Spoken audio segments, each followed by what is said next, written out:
되는 것만 해도 저는 상당히 좋다고 생각하거든요. 그래서 제가 이 말씀을 드리는 이유는,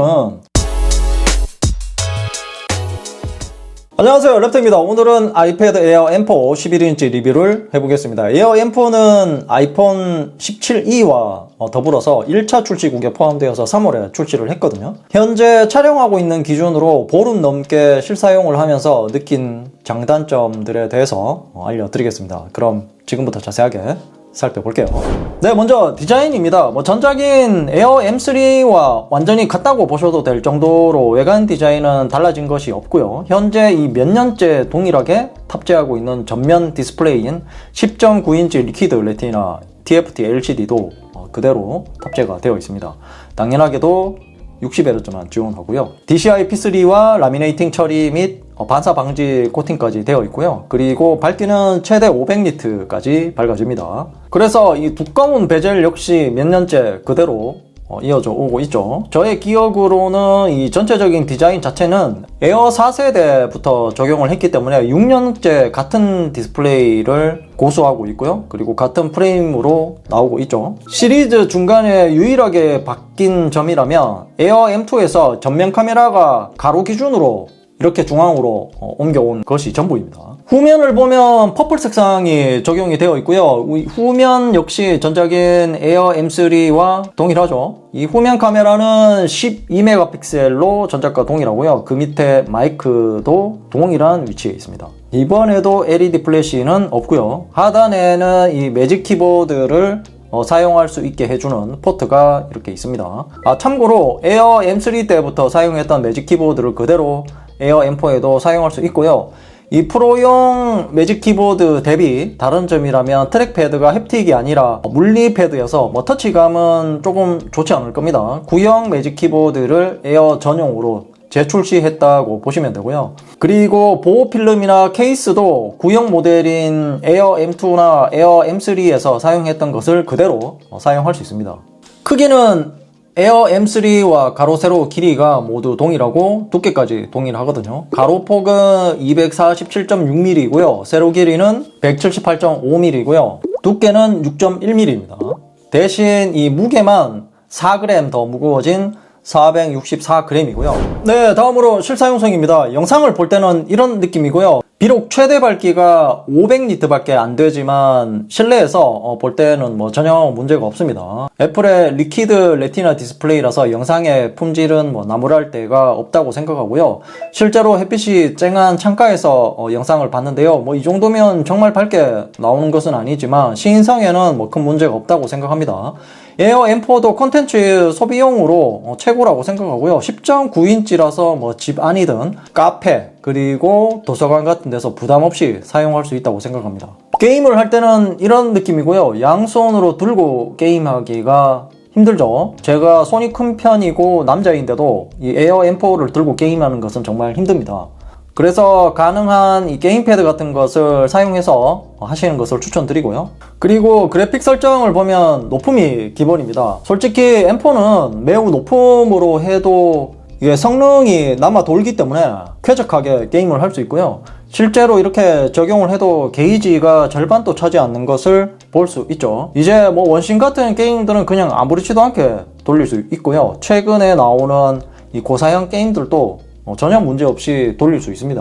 또한 이 에어 M4는 게임패드를 유선으로 연결해서 사용할 수 있거든요. 저도 예전부터 이런 기능이 있다면 편하겠다고 생각했는데 애플에서 소비자들의 니즈를 바로 반영을 해버립니다. 이게 왜 편리하냐면 이 PS5에서는 무선으로 사용하면서 에어 M4에서도 게임할 때 사용하기 위해서 이렇게 하면 간편하게 할 수 있거든요. PS5와 에어 M4에도 무선으로 연결하게 되면 PS5에서도 또 케이블을 연결해야 되기 때문에 불편하거든요. 물론 엑스박스 게임패드도 유선으로 연결할 수 있고요. 그리고 PS5처럼 PS 로고를 누르게 되면 게임 앱이 바로 켜지기 때문에 거치해놓고 게임기처럼 사용할 수 있다는 것입니다. 그리고 이제 애플 인텔리전스를 한국어로 제대로 사용할 수 있게 되었죠. 물론 아이패드 OS 26.1부터 한국어로 설정은 할 수 있었지만 일부 기능들만 한국어로 사용할 수 있었거든요. 특히 메모장에서도 플레이그라운드를 사용할 수 있어서 편의성이 확실히 좋아졌습니다. 이제 어떤 뭐 사진이나 그림이 필요하면 직접 그림을 그려도 되지만 텍스트로 그림을 만들 수 있거든요. 그래서 굳이 사파리 앱 등에 접속해서 뭐 검색을 할 필요가 없는 것입니다. 그림도 한 장만 만들어주는 것이 아니라 뭐 여러 가지 그림을 만들어주기 때문에 필요한 것을 골라서 집어넣기만 하면 되죠. 요술봉으로 그림을 바로 만들어줍니다. 그리고 제가 개봉기 때도 말씀드렸지만 이 플레이그라운드도 한글로 사용할 수 있거든요. 앞에서 메모장에서도 사용할 수 있었는데요. 이 플레이그라운드 앱에서 하면 스타일에서 5가지로 늘어납니다. 또한 그림을 그리거나 텍스트를 입력해도 되지만 그것도 귀찮은 분들은 그냥 사진을 넣어도 되거든요. 그러면 원하는 스타일로 다시 만들어 주고요. 여기서 텍스트로 입력해서 추가로 꾸며줄 수도 있고요. 물론 하단에 보면 테마를 선택해도 됩니다. 일단 에어 M4가 단점이 없는 것은 아니거든요. 몇 년째 지속되고 있는 사골 디스플레이로 인해서 60Hz 화면 주사율만 지원해주기 때문에 이런 부분이 아쉬웠고요. 그리고 지문 인식이 아닌 페이스 아이디를 적용해 줬다면 상당히 상품성이 올라갔을 듯 한데요. 그럼에도 불구하고 이런 단점들을 한 번에 삭제시킬 수 있는 장점이 하나 더 있죠. 그건 바로 가격입니다. 최근에 갤럭시 S26 시리즈가 출시되면서 가격이 대폭적으로 인상이 되었죠.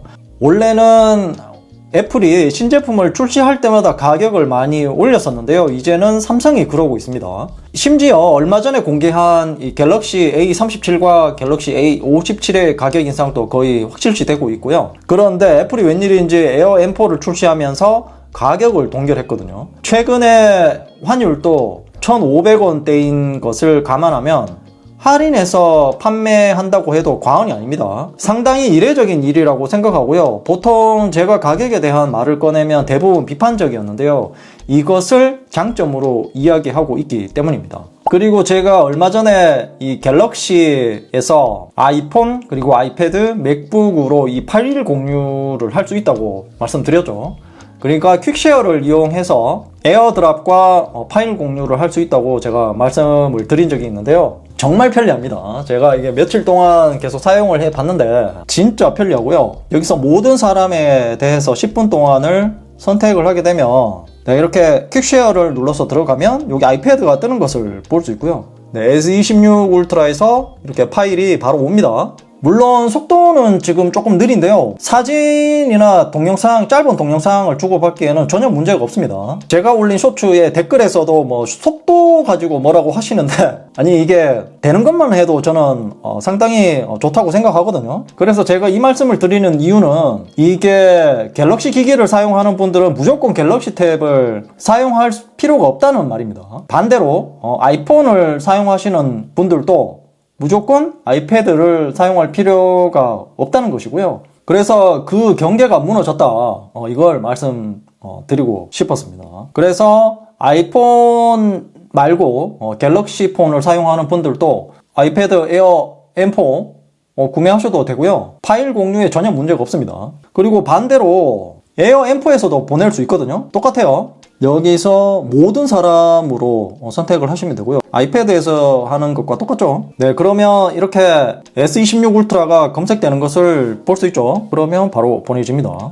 네, 수락을 하면 되고요. 네, 오히려 애플 기기에서 갤럭시로 갈 때가 속도가 조금 더 느리네요. 다음은 배터리인데요. 전작과 동일한 7606mAh의 용량입니다. 스펙상 사용시간은 동영상 재생과 인터넷 사용시간이 10시간 정도 된다고 합니다. 충전은 전작과 동일한 20W 고속 충전을 할 수 있기 때문에 충전 시간은 빠르고요. 그리고 실사용 시간은 유튜브를 영상을 보게 되면 한 8시간 정도는 충분히 볼 수 있습니다. 네, 그럼 이제 결론을 말씀드리겠습니다. 제가 앞에서도 말씀드렸지만 태블릿을 구매하실 분들은 그냥 이 아이패드 에어 M4 사용하시면 됩니다. 물론 애플 펜슬 프로를 추가 구매해야 되는 부담은 있지만 콘텐츠 소비용으로 구매를 하실 거면 꼭 애플 펜슬을 구매 안 해도 되거든요. 추후에 펜슬이 필요하면 그때 가서 나중에 구매하셔도 됩니다. 그리고 M4 칩을 적용해서 전작 대비 성능도 더 좋아져서 가성비가 상당히 올라갔다고 생각하고요. 또한 최근 이 삼성의 퀵쉐어와 애플의 에어드랍이 연동이 되면서 파일을 주고받을 수 있게 되었기 때문에 꼭 아이폰을 사용하지 않아도 파일 공유하는 데는 불편함이 없을 것으로 보입니다. 그래서 호환성에 대한 불편함도 많이 줄어들었습니다. 이상으로 아이패드 에어 M4 리뷰였고요. 궁금한 점이 있다면 댓글로 남겨주시고요. 이 영상이 도움이 되었다면 좋아요, 구독하기, 그리고 알림 설정도 잊지 마세요. 랩터야, 이제 뭐 보는데 너? 좌측은 최신 영상이고 우측은 랩터가 픽한 영상이야. 랩터가 골라주는 영상 볼 거야. 최신 영상 볼 거야.